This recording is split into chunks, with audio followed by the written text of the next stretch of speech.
The toll of the road. What a high price we're paying for the privileges that motoring's given us. If some of you motorists must have thrills, please go to Brooklands or other places specially laid out for those possessed of the speed bug. Perhaps the most important point in driving at all times is the position of the car on the road. If the car is in its correct position, then other traffic... For instance, if a driver keeps on or near the crown of the road and refuses to allow faster traffic to pass, he endangers and inconveniences others. The overtaking driver may have a dart at it, thereby being guilty of cutting in or trying to pass on the near side. If the driver of the slower car would keep well over to the near side, no one would be endangered. When you want to pull out, it's so easy to signal with your hand or indicator. Following traffic then knows what you're going to do and acts accordingly.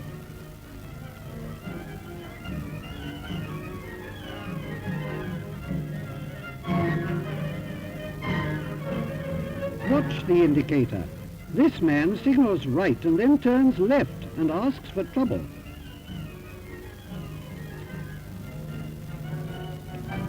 Now watch this driver. He signals right in good time before he actually turns and gradually gets to the center of the road before he alters his course. Similarly, if he's turning left, he signals so that following traffic may pass him and is careful not to get into the center of the road. So easy, isn't it? Driving's a whole-time business, and your mind must be kept on your job. If you must do this, don't make your date with a girl on a moving car. There's a time and place for all things, and the most romantic policeman won't like this conduct. Some drivers are always in a hurry. They'll even try to pass on a bend where they can't see oncoming traffic. Higher speed would have meant a nasty accident.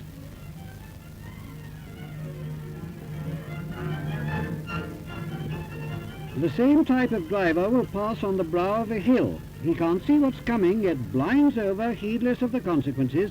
Take a tip. Don't do it. Yes, some people are always in a hurry. They blind over crossings as though they were the sole occupants of the road. They forget that such driving is dangerous to others as well as themselves. Surely it's much better to stop at the crossroads, take a good look both ways, and proceed only when the road is clear.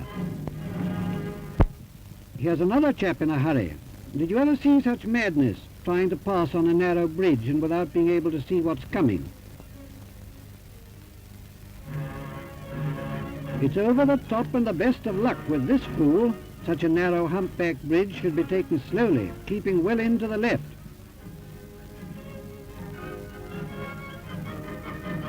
Then there's the driver who accelerates downhill. He couldn't possibly pull up if there was a sudden obstruction. Why not take it slowly and let your engine be a brake instead of a motive power? It's safer and more comfortable. Selfish people often stop their cars opposite each other, completely blocking the road and nearly causing a crash. And now meet the thoughtless driver who not only parks on a bend but alights without looking, absolutely asking for trouble.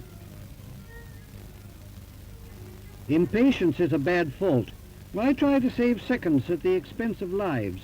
If you're held up by traffic lights, you must wait for the green, not start on the amber and endanger the cross traffic.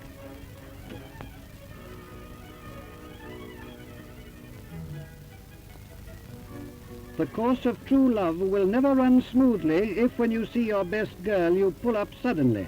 At best it means discomfort to following traffic, at worst a crash. These two will certainly have a rough course one day.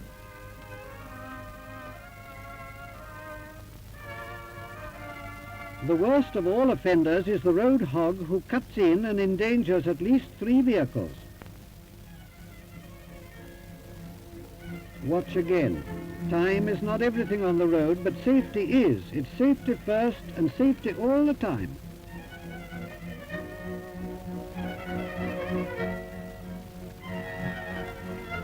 Many main roads run through villages, and many villages are too attractive to rush through, so why not drive easily, keeping well to the left, so that on bends there is no danger either to oncoming traffic or to yourself. It's so much safer and more comfortable this way.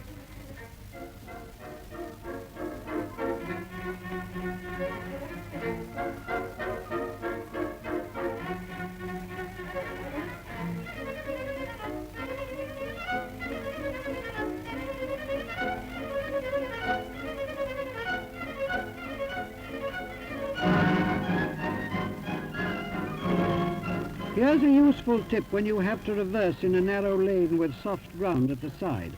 Don't back onto the soft ground because your rear wheels might spin.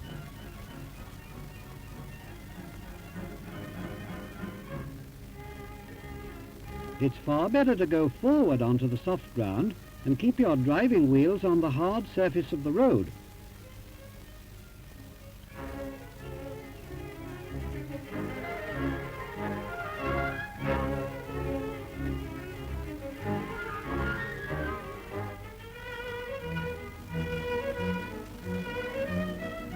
Now, supposing you want to reverse in a busy road, don't drive forward into a turning and back out into the main road.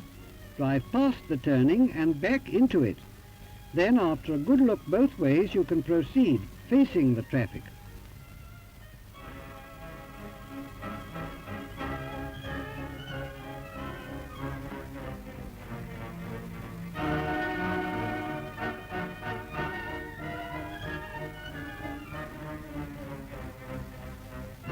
Parking is a serious problem these days, and often there's not much room to spare. The bad driver will try to get in between two cars like this, with the result that his tail is sticking out, to the inconvenience and danger of others. The correct way is to pass the space and back in, and with one further movement your car is safely parked. It's all so easy when you know. There are many more hints and tips which there isn't space here to show you. Driving's a whole-time job, demanding common sense, care and courtesy, and from the time you leave your garage to your return, please remember this. By the way, when you back into your garage, keep your right-hand wings just a few inches from the edge of the approach and door. The other side will look after itself. It's a tip that saves many a scratched wing.